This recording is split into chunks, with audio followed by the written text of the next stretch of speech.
science, they call, science, it's supposed to find out the answers to the problems of life. Otherwise, what's the use of it? If you say you're intelligent, then show us your intelligence. Actually solve the problems in life. That's, the use of intelligence, right?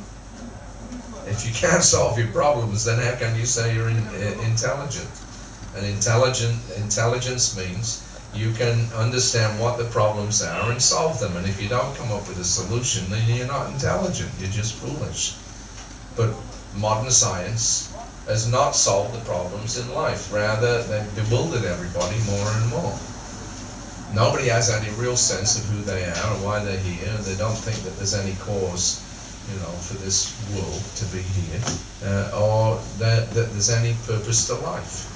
And as a result of that, people have become hopeless.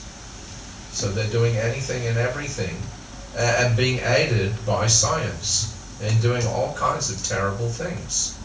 Blowing each other up, killing their babies before they even get out of the wombs. We're living in a horrendous society. In America, over 20 billion animals, chickens, pigs, goats, sheep, ducks, whatever it is, cows, 20 billion a year, just in America, are being slaughtered. We can't imagine the scale of killing that's going on this planet, because we're all going to die anyway, that's a fact. But, at least one should be allowed to live out one's natural life. Anyway, the point is that people actually are bewildered about who they are, why they're here, and where they're going, and therefore all their actions are crazy, and becoming more and more crazy as every year goes by. So Prabhupada knew that the only solution to the world's problems is within. You solve that problem, you become clear about who you are, you become clear about what you're supposed to be doing, then your external activities will automatically adjust to reflect that clarity. Therefore, he was saying that this process of bhakti yoga, chanting the holy names of the Lord, this is the real business in human life. Chaito Darpanamarjanam, that he gives on that leaflet, he gave the 8 prayers by Lord Chaitanya. The first prayer, Chaito Darpanamarjanam, the heart becomes cleansed by the chanting of the names of God. And as the cleansing process takes place, clarity comes, and then one automatically will reflect that in his own behavior. We see that when a person becomes a devotee, then automatically their behavior, they become peaceful, they become satisfied, and they become friendly towards other living beings. So this is a direct result of just chanting Hare Krishna. So if we want to see some improvement in the world affairs, then there has to be at least a class of men, because not everybody will become a devotee, that's not possible. But there has to be a class of men who are actually on the platform of spiritual realization, whose behavior reflects a sane understanding of the world. And then they can show the example and teach others. So that was Prabhupada's intent. Let everybody chant.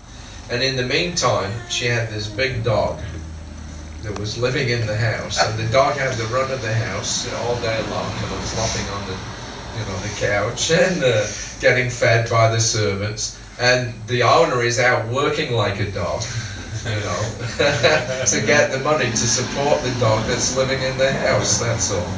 So, we have to see things for what they really are. We have to see things in reality. And this inflammation of the brain, this consumerism, which is consuming us actually. We're consuming all the resources, but we're being consumed ourselves in this madness. So that can be calmed down by chanting Hare Krishna, by understanding the science of God.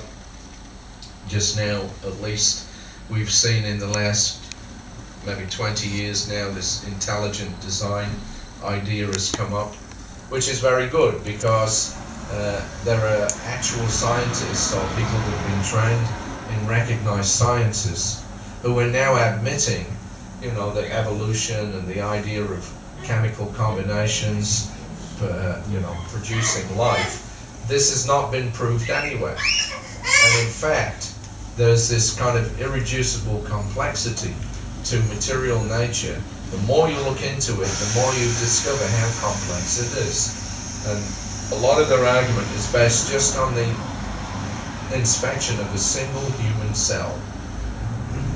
In Darwin's time, the cell was considered to be just some kind of, you know, protoplasmic gunk, yeah, with no real discernible features. It was just some kind of blob, but it didn't really have, it was very simple.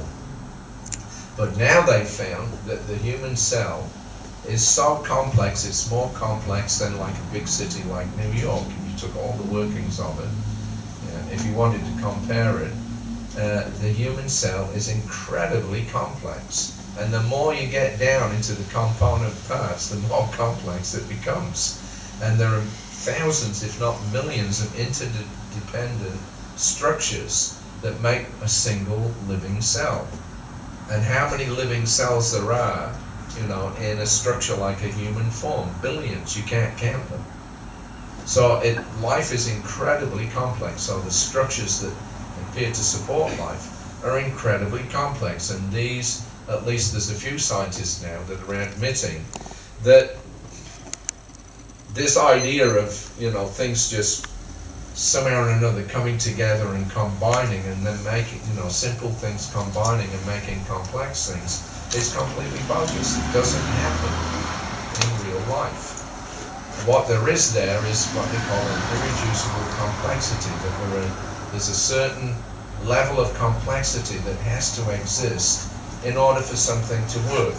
They give the example of this, I just forget the name of it, some kind of bacteria thing. And there's about 40 working components in it. It's microscopic, it's less than microscopic. It has a particular function in a human cell, and it's like a little submarine kind of thing. It has its own little motor, and that motor whizzes around at about 20,000 revolutions a second.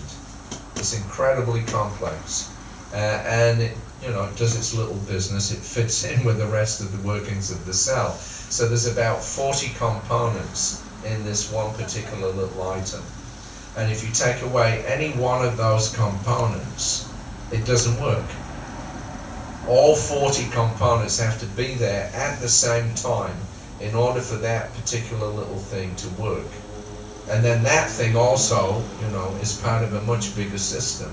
And the bigger system doesn't work if this little fellow doesn't do his job.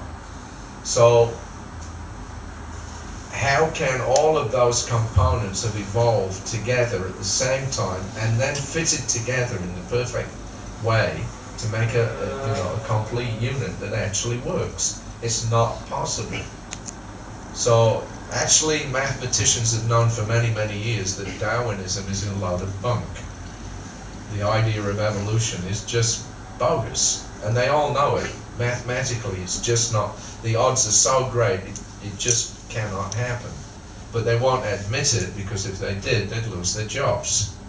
So, at least now, there's a few scientists that are coming forward and are honest enough to admit that we've looked into all these different structures, and we found that these things cannot come about by chance. So the only alternative is that they must have been designed, because there's no third alternative.